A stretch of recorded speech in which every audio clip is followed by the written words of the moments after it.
নমস্কার বন্ধুরা, আমি আমার স্টক মার্কেট বাংলা চ্যানেলে আপনাদের সবাইকে স্বাগত জানাচ্ছি। আজকে আমরা অনেকদিন পরে মিট করছি। আজকে যেটা নিয়ে আলোচনা করব সেটা হলো নিফটির কি ডিরেকশন হবে। আগে এখান থেকে আমার কি মনে হচ্ছে নিফটির কি ডিরেকশন হবে, গোল্ডের কি ডিরেকশন হবে, সিলভারের কি ডিরেকশন হবে, বিটকয়েনের কি ডিরেকশন হবে।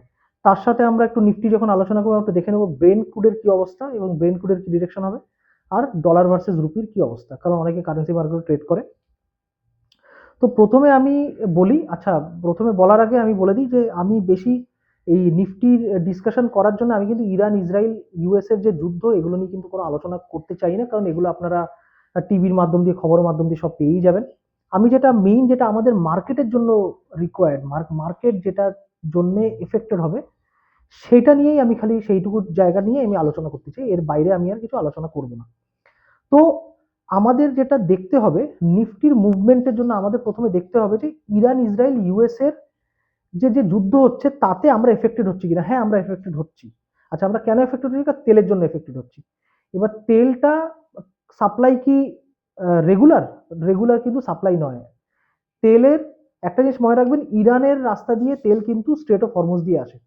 আমাদেরকে স্ট্রেট অফ হরমুজটাকে কিন্তু ভালো করে নজর রাখতে হবে, স্ট্রেট অফ হরমুজটা বন্ধ কি খোলা। এই মুহূর্তে স্ট্রেট অফ হরমুজ কিন্তু অনেকটাই বন্ধ, কিছু দেশের জন্য খোলা কিন্তু অনেকটাই বন্ধ। স্ট্রেট অফ হরমুজে 40 থেকে 80% তেল কিন্তু ওদিক দিয়েই আসে। এটা ভ্যারি করে, 40 থেকে 80-র মধ্যে এটা ভ্যারি করতে থাকে। অনেক সময় তেল অনেকে বেশি কেনে, অনেকে কম কেনে। তো আমাদেরকে যেটা দেখতে হবে স্ট্রেট অফ হরমুজের কি অবস্থা। আর স্ট্রেট অফ হরমুজ যেহেতু এখন চোক করা হয়ে গেছে, মানে বন্ধ করা হয়ে গেছে, এই জন্য কি হচ্ছে, তেলের দামটা চটচট করে বেড়ে গেছে।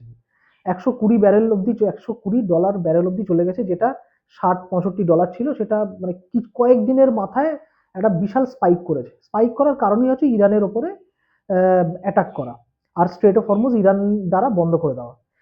আহ, এবার আমার যেটা মনে হয় সেটা হচ্ছে যে ইউএসএ এই যে গতকাল যে অ্যাটাকটা করলো, গতকাল রাতে যে অ্যাটাকটা করলো ইরানের ওপর, মানে আহ, আহ, গতকাল তো না, তার আগের দিন যে অ্যাটাকটা করলো ইরানের ওপরে, এটা কিন্তু বেশ ডিভাস্টেটিং অ্যাটাক করেছে।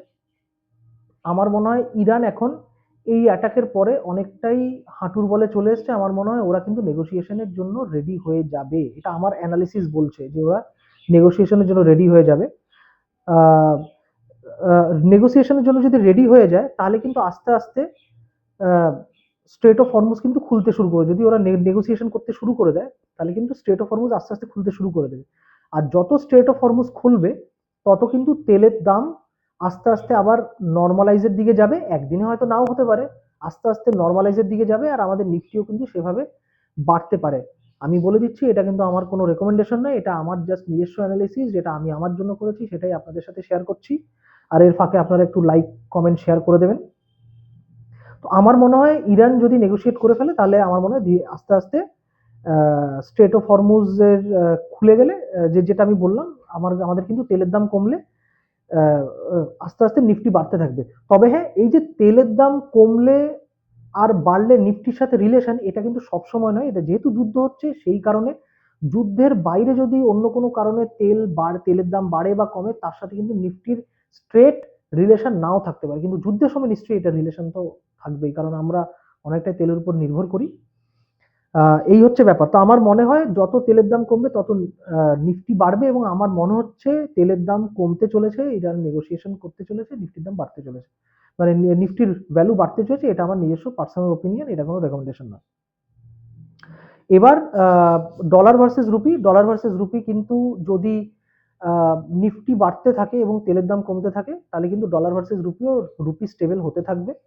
এর সাথে সাথে এই নিফটি স্টেবল হওয়ার সাথে সাথে, ব্রেন্টফুড স্টেবল হওয়ার সাথে সাথে ডলার ভার্সেস রুপিও কিন্তু স্টেবল হতে থাকবে, কারণ এখানে ডলার ভার্সেস রুপির খুব একটা মানে ইম্পর্টেন্সই নেই, কারণ মেইনলি এটা ক্রুড অয়েলের জন্যই হচ্ছে। ডলার ভার্সেস রুপিটা জাস্ট একটা বাই প্রোডাক্ট হিসেবে আপ ডাউন করছে।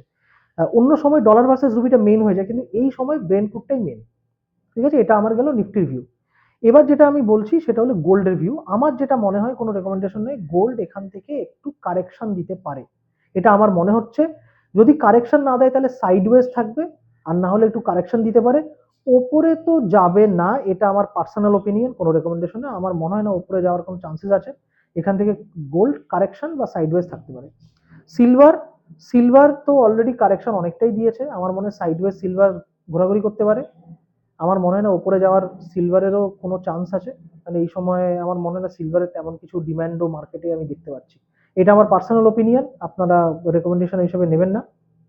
আপনাদের বাই সেলে লাভ লোকসানের জন্য আপনারাই আপনার ওটার দায়িত্ব আপনাদেরই, আমার কোনো আমার বা আমার চ্যানেলে কোনো দায়িত্ব থাকবে না। আর বিটকয়েনের জন্য যেটা আমি বলি, বিটকয়েন কিন্তু এখান থেকে আমি উপরেই লাগছে, আমার কাছে বিটকয়েন নিচে লাগছে না।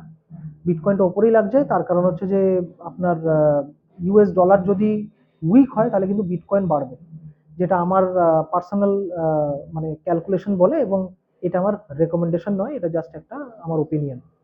তো আমার মনে হয় এই জিনিসগুলো আপনারা আমার আমি কি বলতে চাই সেটা আপনার বুঝে গেছেন। একটু লাইক শেয়ার কমেন্ট করে দেবেন, কারণ ভিডিওতে লাইক শেয়ার কমেন্ট একদম পড়ে না। আপনারা অনেক সময় অনেকে কি করেন, ভিডিওর আমি আহ, কোন পার্টটাতে নিফটি উঠবে কি নামবে সেই পার্টটাকে আপনারা খুঁজতে থাকেন স্ক্রল করে করে, আর আপনারা ওটাকে শুনে আপনারা ভিডিওটাকে বন্ধ করে দেন। এরকম করবেন না, তার কারণ হচ্ছে যে 8-10 মিনিটের ভিডিও হয় কি 6-7 মিনিটের ভিডিও হয়, ওইটুকু শোনারও একটু ধৈর্য রাখা দরকার।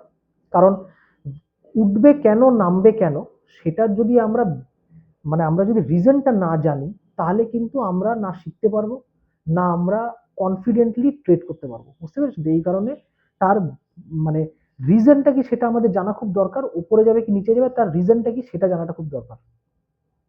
আর আমি বলে দিই, আমার চ্যানেলের যে ডিরেকশন গুলো মানে কিছু জন তো ফলো করছে, মানে কিছু চ্যানেল ফলো করে, যদিও আমার চ্যানেল ওদের থেকে অনেকই মানে সাবস্ক্রাইবার বেস অনেকটাই কম, কিন্তু অনেকেই ফলো করছে এবং বলছে। তো মানে কিন্তু আমার চ্যানেলে লাইক শেয়ার সাবস্ক্রাইব হচ্ছে না, অন্যরা সেটা ইউজ করে ওরা নিজেদের আহ, সুবিধা অনেকটাই করে দিচ্ছে। তো যাই হোক, এটা বলে আজকের আমার বক্তব্য শেষ করছি। আবার দেখা হবে। Thank you.